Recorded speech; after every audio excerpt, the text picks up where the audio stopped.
So mayang adlaw ganing tanano. So magbisaya na po ta, kay Bisaya man ta. Taga diri man ta sa Mindanao. So karon padayon gyapon ko na malitog mga karaang mga kwarta.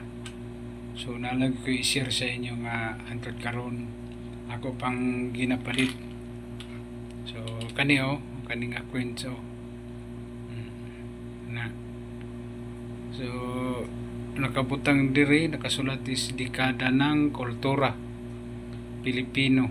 So 1988. So 1988 o 1998. So na siya si na mga tao tulo ka buok tao sa likod na nakabutang Republika ng Pilipinas. So 1989. So dugay na siya nga kwarta 1989. 1 piso kani karon ginapalit na nako ni karon sa mga 300 pesos to 500 pesos. So padayon gyapon ko nagpalit og mga ani. So dili kay ko basta-basta magpalit og mahal. So natural ni tag 300 pesos ang isa. Asa mo mangita diha kanang ubang ka vlog maabot pa og mahal kay lang palit mo kaya pa og 10k 20k. So sayo patuhan na mo na mga tao nga gusto lang nga mag-vlog para makakwarta sa YouTube. Kani ako gituyo na ko ni nagpost lang ko tungod kay aron makatabang ko sa mga tao naglisod. So ingani. So presyo gid niya is 300. So depende na sa sabot na to kung pila gid ang kuan niya baligya niya. So yung itatag kuan diri kaniyo. So kani siya kini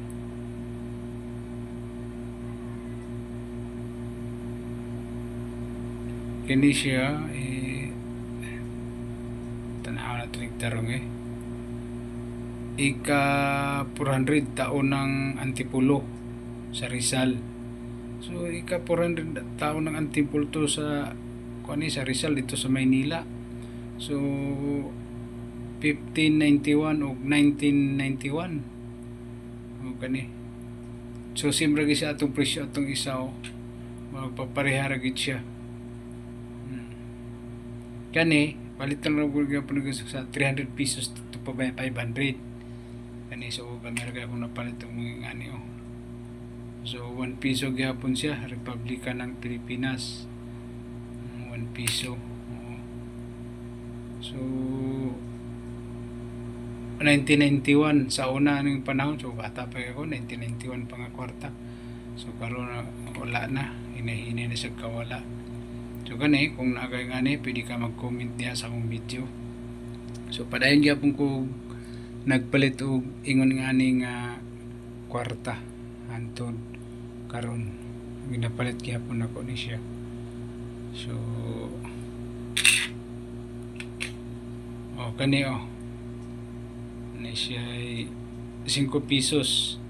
So sa una wala daw kamunggay ang tawag na kamunggay ang nakabutang.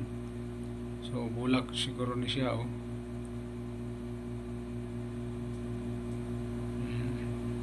piso. So ato ang bayani sa unang panahon si Emilio Aguinaldo. Nakabutang Republika ng Pilipinas. So dili na ka basta-basta ni karon makakita tungod kay nagkahinay-hinay na siya og kawala. So 1991.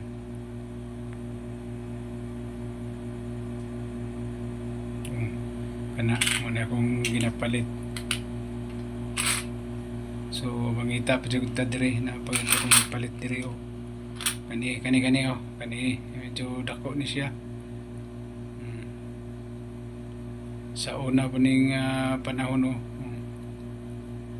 So nakabutang niya People Power Revolution atong Philippines February 22-25-1986. So People Power Revolution.